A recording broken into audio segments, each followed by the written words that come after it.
Welcome to the Connector 302 Temporary Redirect Show, giving you the opportunity to step away from the grind of working in your business and investing 30 minutes to listen to people who can help you work on it. Hi everybody, and welcome to another week of the Temporary Redirect. Away the last couple of weeks, I was off in the South Island running a mad 330 kilometre race from Mount Cook to Oamaru. Beat the body, smashed myself up, but boy, the mind is pretty clear and amped about getting back into this. So today we're talking to the ever wonderful Linda Coles, LinkedIn expert, published author, all-round amazing woman. So we're going to rip straight into it, and I'm going to bring her in, say hi, and we'll rip into the life and times of Linda Coles and what it means to be a LinkedIn guru, so to speak, and the life and times of how we got there. Hey, Linda, how's it going? Very well, thank you, Glenn. And what an amazing achievement, let me say. I think everybody in the community looked at that in awe and thought, my God, why would you do 330K? So well done, you. Yeah, so a little bit beat up. You can see I've still got some of the scars of the sunburn on my lip and everything like that right now. So excuse, I didn't get into makeup in time. Well, it's sloppy. Yes.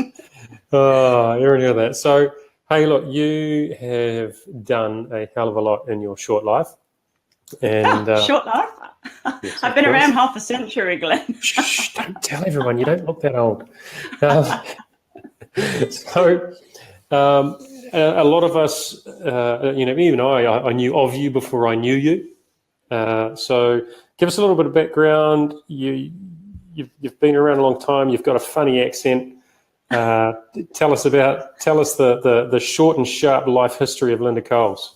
All right, then. I'll start from when I got to sunny New Zealand. I have actually been before when I was little, but I won't go back that far because I was only 6, so I don't really remember an awful lot of living in Pukekohe at 6 years old. Mm-hmm. But it was 2002, I think, when I arrived again for the second time, not knowing where I was going to, apart from just turning up at Auckland Airport. Anyway, we made our home just south of Auckland, just near Pukekohe, where I am now in Mangatafri. Started out wanting to be running an orchard. We came for a different lifestyle, but you can't live on figs alone. And we used to export figs to LA. So you just couldn't live on the money. So I was working a little bit in search engine optimization, but only mildly. And so that was some years ago. And social hadn't really sort of come along by that stage. 2008, I think it was, that I really got going into social. So it was just starting. I think my number when I joined LinkedIn was 96,000. So some time ago. You had numbers. Yes, you used to be able to see what member number you were. I don't know if you can still anymore. But so I started working in that. And the main reason I sort of transferred into that was because I'd built a rather crummy website. I'm not a website builder, because I discovered I was gluten intolerant. So I thought, well, I'll build a website, and that's only half the job. You've got to then get traffic to it. Otherwise, it's tumbleweed blows by and nothing happens. So the social theme was just coming along, and it was a great way of getting traffic to my website. So I thought, well, I can do this full time. And that's really where it began, just with that humble website. And then people saying to me, well, why don't you give me a hand? Because obviously you seem to know what you're doing. So then that's what I did. And I'm very aware of how much relationships are worth when it comes to getting ahead and learning. So I kept in touch with several of the staff actually at LinkedIn in Sydney. And that's one of the reasons why I then became to go on and be one of the influencers, because I'd got this relationship and they knew who I was. And because when someone's promoting their brand for them, i.e. I'm doing workshops and talking about LinkedIn, etc., I was, I suppose, the easy choice. So I was one of the first 150 with Barack Obama and Branson and a few of the others. And that's really where that came from. So just from having a relationship with them, really. What else can I tell you about being an influencer? Back in the heady days when posts used to get heaps and heaps of shares when there were only 150 of us and links. I wrote an article, actually it was on good manners and being noticed in an everyday sort of way and else. And that got something like 260,000 views and comments and likes and shares, which was great. I've not had one like that since, mine. Wow, manners are very important. But it went down well, obviously, because I think it was called 7 Modern Day Ways to Get Noticed, something like that. But it's still out there now, and that would be 2013, I think. Wow. So going back to that, how many, at that time, let's say that sort of, what year was it that you became an influencer? Or you were selected to be in? 13, yeah, 2013. So at that stage, can you remember how many users there were overall, and you know, and what was that approach like? What happened? Did you just suddenly get this little notification saying you're now an influencer, or was there at that way back then? Was there a message that said, "Would you like to become one?" Or how did it work? I got a phone call from Tara, I think. She's since moved on. I think she works for GoDaddy now. And she basically said, we've got this thing coming up. I can't tell you too much about it. All I can say is it'll involve you doing some writing. Mm-hmm. And I put you down for it. So I thought, well, that sounds intriguing on its own. So, of course, when somebody says that to you, I just said, yeah, absolutely. And then when I found out what it was, I remember the day that it launched and I was in this list of all these people and I was watching my follower count just going over and over and over. And by the end of the first day, I had something like 30,000 followers and I'm thinking, what's going on? And it went on from there. And the exponential effect every time you do something now, obviously a lot of people see it and a lot of other people in their network, etc., etc. So we're up to about 650-ish thousand now. I think 550, 600, somewhere around there. I don't keep a tally of it quite the same as I used to. Followers, yeah. Are you putting us all to shame, even those that think that we're fairly well connected? No. Just a drop in the ocean. They're not all connections, remember. I'm not a connection collector. No. Just people that follow. But there are means of ways to do it, and I'll fill you in on those later and give you an example of someone that's doing just that, and he's not an influencer.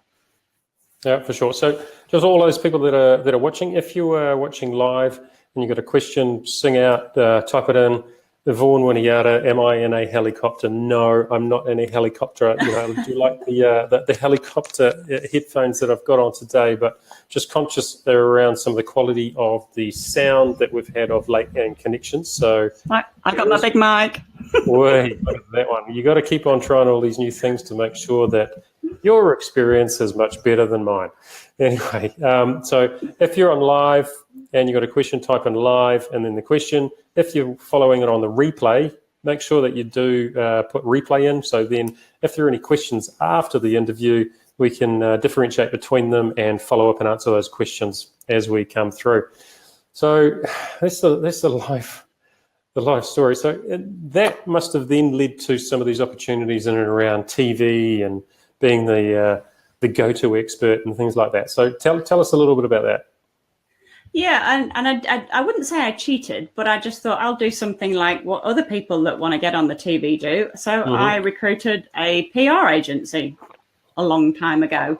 Absolutely. And I thought, well, I'll throw some money at it and see what happens. And I'm a big believer in you don't wait for luck to happen. You do your own thing. You've got to create activity. So if you don't get that PR person, then you're probably not going to get on the telly, because what the TV and the radio are all looking for is the angle, the story, not just somebody else that's doing a LinkedIn workshop. What is the angle? And I'd just come back from the World Business Forum in New York. And again, I didn't just get a ticket. I bought a ticket. I paid the airfare and went and got my backside in the seat. Wrote some articles about what my experience and sent those off to the PR guy and said, this is what folk in the US are talking about. And I had the pleasure of listening to Clinton and Godin and it was just 2 days full of just the best speakers that you ever wish to meet. Malcolm Gladwell was there and what have you. So that's how I got on to be on Business Breakfast with Nadine, talking about whatever at the business forum. And that just gives you leverage then, because people recognize the background and they think, well, okay, so she's been on here, so she, let's talk about X, Y, and Z. Let's get her on this show or that show. So you make the first steps, you have that activity, and if you can't afford it, because it is expensive going for PR, then at least try and figure out that angle yourself. Find those people, they all reside on LinkedIn, find the executive producer of 7 Sharp and make your own way. Yep. Yeah. As Vaughan says, it's your transparency is refreshing. Thank you. Thanks, Vaughan. So, I mean, when another actually question there was, who are the gods that hand down the influencer tablet? So hey, do you know? I mean, is there any insights that you've got since that point in regards to how they're choosing people now and things like that? I know it's probably quite a coveted title now. It's obviously seeing the impact that it's had on your follow account and things like that. Yeah. It's just meteoric. Mm-hmm. Yeah, and they do review it all the time. We have a get-together online, a virtual get-together, obviously, every month, where they fill us in on, stuff that's going on and changes, etc. And not all the influencers are active. So you have got monthly things to do. And if you don't do them, then you're in danger of losing your slot. So because there's other people that they want to get in, because they've got world leaders in there now. So everybody wants a spot, but people have got to drop out because they're capped at 500. They've got to get rid of those that aren't doing anything and keep promoting those that aren't. And then they've sort of got the what they call the top voices as well, which are those people that aren't necessarily influencers, but are extremely active and got a lot to say within industry. So you've got almost 2 tiers of us now. Yep. And so many people see LinkedIn as a recruitment tool, which I suppose in the early days was what it was developed for. Yeah. I see it now as Facebook for business. But so what's your take on LinkedIn in regards to, how should people view LinkedIn, and, what are some of the absolute basics that we should be doing to get ourselves kicked off? To kick things off. I know what we should do to get ourselves kicked off, but so that we can kick things off, because there are so many people that I deal with. There are so many businesses and professional people that have got a huge amount of talent that I see that just don't get it. Yeah. It is the sort of the Facebook on business without the babies, the bacon, and the puppies, I suppose, which are the 3 things that go well on Facebook. But some of the basics that people miss is having a photograph that's outdated. And I think mine's coming up to 4 years old now. And we women are the worst because we change our hair and makeup. So I really need to get onto that, because you need to look like who you are. Helen Clark's another one. If you're watching, you need to change yours. She looks about 20 in her LinkedIn picture. She's quite clearly not, bless her. What else? The professional headline, that needs to be what you are, the essence of what you are, with some keywords in there. So steer away from your telephone number and social media guru or extraordinaire, and I've even seen a guy that actually puts how much his service costs each week in his professional headline. So that's not the place for it. So, because when when you're someone searching through LinkedIn, then the search starts at the very top. So if they can't find those keywords in the top, you're not going to come up in that search term when someone's looking. So that's the other thing. And the summary, huge. You've got 2,000 character spaces. Fill out what it is you do. But from you, because it's your personal profile, it's not the corporate about us page on your website. That's always a bit stuffy with a passport photo. It's more about you, what makes you tick, what you got to offer, all your running races, all that sort of stuff, so that people can see who the person is. So those are the 3 basic things that we stuff up on, and then activity. And you don't need to write big long articles. In fact, I've got some sort of bits and pieces here. If now a good time to tell you? Absolutely. Okie dokie. This is what we picked up on the LinkedIn webinar with the influencers of the day.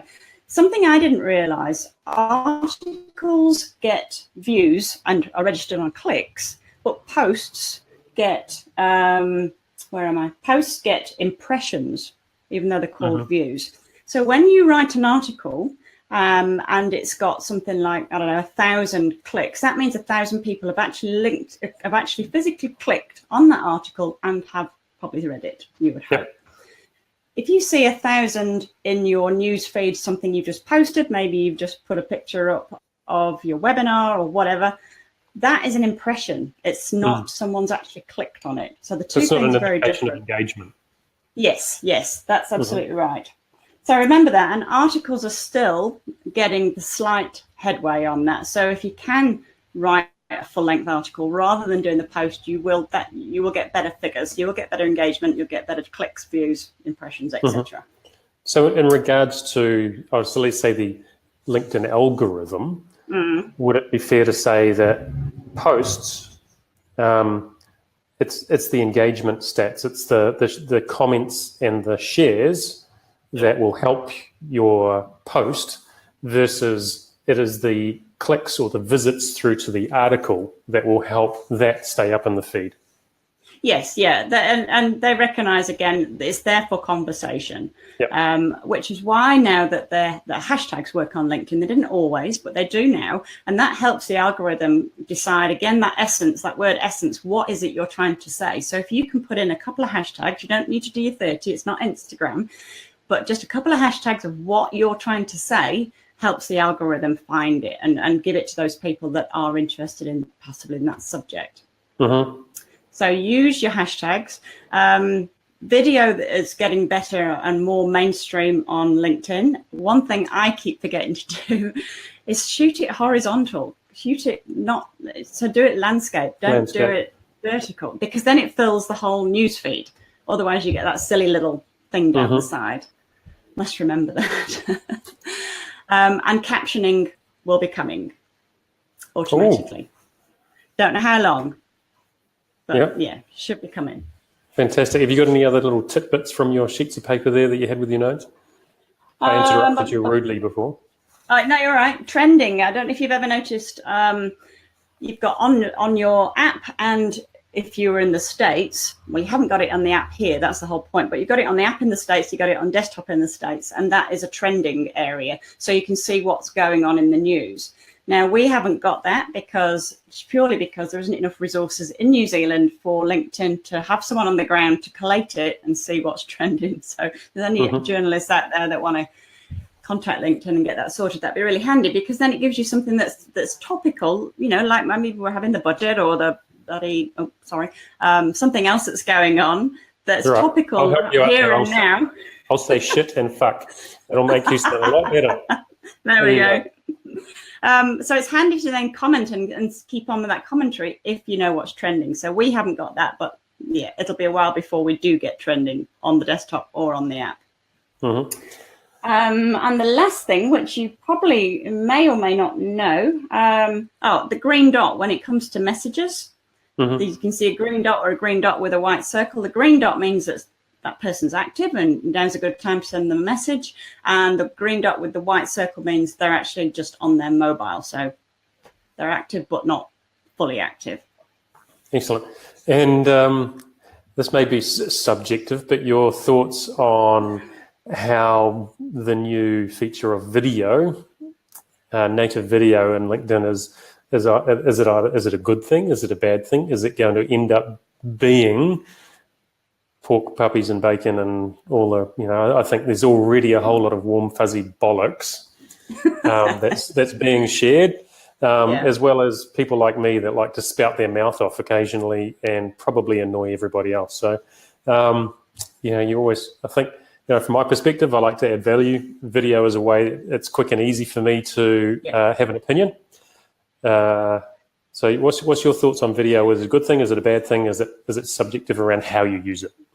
I think because you've got to remember, and whether it's the same for Facebook as well, most people, about half, are using it on their mobile phone. So if they're on a bus or something, they don't suddenly want it to start playing. Now, it doesn't the same in LinkedIn as it does it on Facebook. Mine drives everybody potty, and I haven't figured out how to turn it off on Facebook yet. So you resort to those annotations. Well, that sort of takes away from the video almost, because you're not looking at Gary Vee or Glenn Marvin, you're looking at a bunch of words along the bottom. So in other words, you might as well be reading something.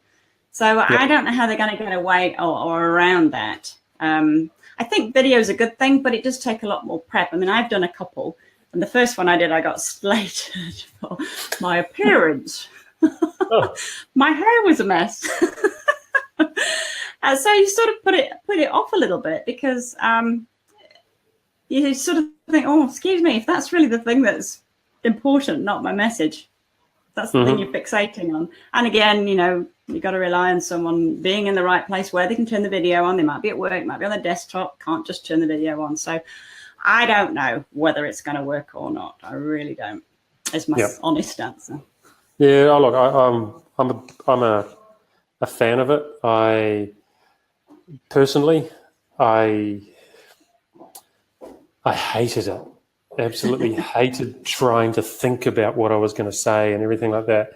And like anything, though, the more I've done it, the more comfortable I've been doing it, and the more comfortable you are doing it, the less you actually care about the bollocks and those that do the negative comments and things like that. Because for me, if I can knock out something of value in 2 minutes in a video, that I would probably spend 20 or 30 minutes writing and then rewriting and then rewriting again and refining by typing it out.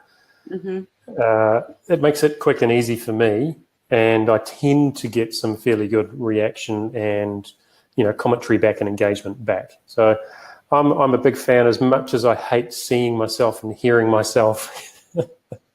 I think it is the way of the future around getting that engagement and getting that cut through to people, because it is, you might say, hey, look, you got slated because of your appearance and your hair and things like that. But I think the more honest we are, the more we are true to ourselves, and the less we pretend that we're something else, then the people that will want to work with us and the people that engage with us are going to be our natural peers and our natural clients anyway.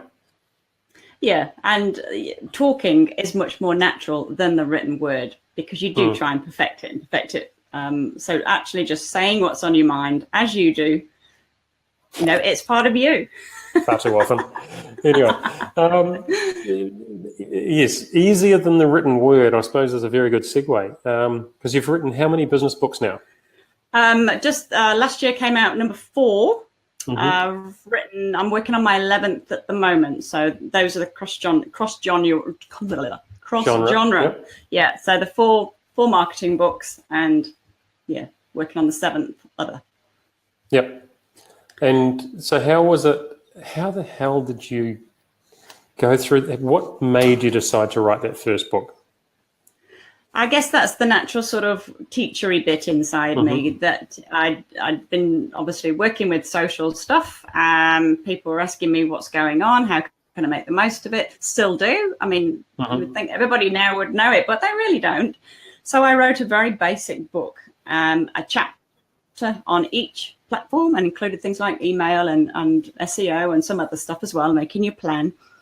Sent it off to half a dozen different publishers, and it was something like 36,000 words. So 12 chapters, 3,000 words a chapter. Anybody can write 3,000 words on a given subject. Easy peasy. Real basic stuff. Got 3 people interested. The first one pulled out. The second one pulled out and said, we've already got another author nearby that wants to do it, so we'll stick with her. And the third one, they said no.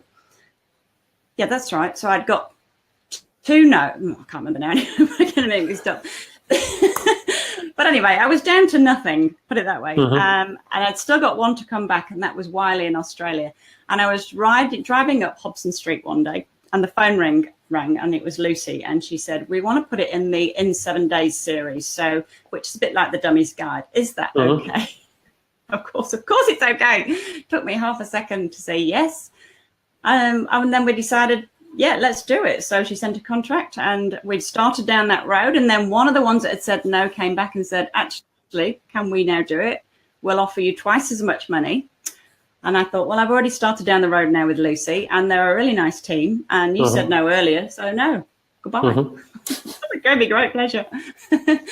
So, and that was the start of it. And that came out, I don't know if it was 2000, must have been 2013. That was this one anyway. Horrible, ugly cover, really horrible cover. Stands out. Then it stands out. Then I wrote this one, which was Start With Hello. And the interesting thing here, I wrote to Seth Godin when they gave me the book covers and said, Seth, which one do you like the best? They gave me 4 covers. I don't know Seth. He doesn't know me. I thought I'd give it a go. Anyway, he came back and said, I like this one. So we went with that one.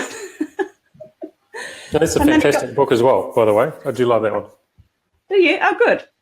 Then we rewrote and updated the very first one. And there is the new one. And that came out last year.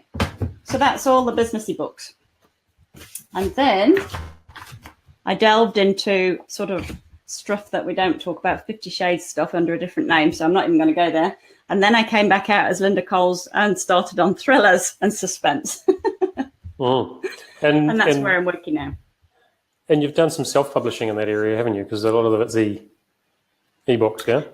Yes, yeah. So going with a traditional publisher is great, and they take all the costs on board straight off. So you don't have to do anything at all when it comes to editing and book covers. That's all taken care of.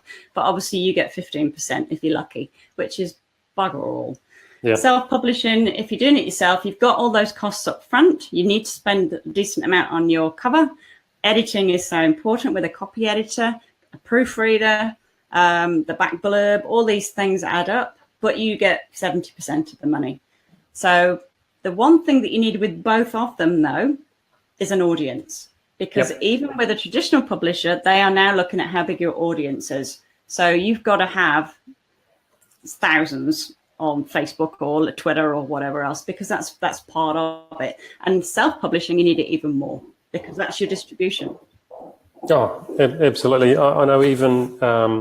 how ridiculous is this? So I was talking to somebody that is in the entertainment industry, and they were talking about dance companies. And dance companies are now auditioning, as part of their audition and selection process for members of their dance troupe, looking at things like Instagram followers, etc., for candidates to join the dance troupe, because that equates to ticket sales when they're actually on tour.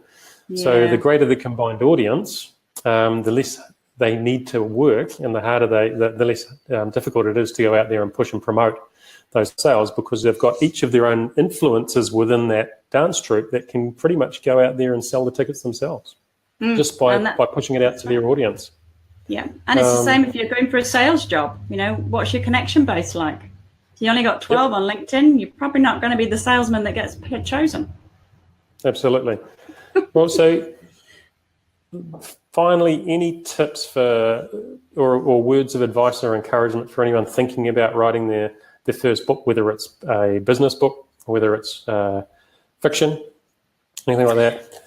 Yeah. Is it just start? What is it? Start, do the middle bit and finish. Don't leave it in your drawer. If you're writing a business book, you need to be looking at 50,000 words roughly, somewhere around there. Yes, you can do smaller, but 50,000, that's not a big book. So give yourself 1,000 words a day. That's your target. 50 days, less than 2 months, you can have it to the first stage. So you can have it then so that it's ready to go to a copy editor. And it's the same if you're writing a novel, aiming for 80, 90,000. 1,000 a day, 3 months, and you've got that first draft. Don't leave it in the drawer. Plan it out first. It'll make it an awful lot easier if you know what's going to happen next. Business or novel, if you know what's going to happen next, what you're going to cover. So you've just got to pick up one day and say, right, today I'm doing my 3,000 words because I didn't do any for the last 2. This is what I'm going to write on. And don't give up, don't stop. Make it a habit every day.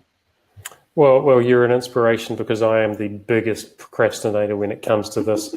So, all through the years, in my beautiful 2 daughters growing up, I used to tell them stories every single night by the bed. And there was one story that they asked for every night, called Stink the Dragon, about a very, very smelly dragon. And I promised them when they were about 5 years old, I said, right, I'm going to turn this into a book.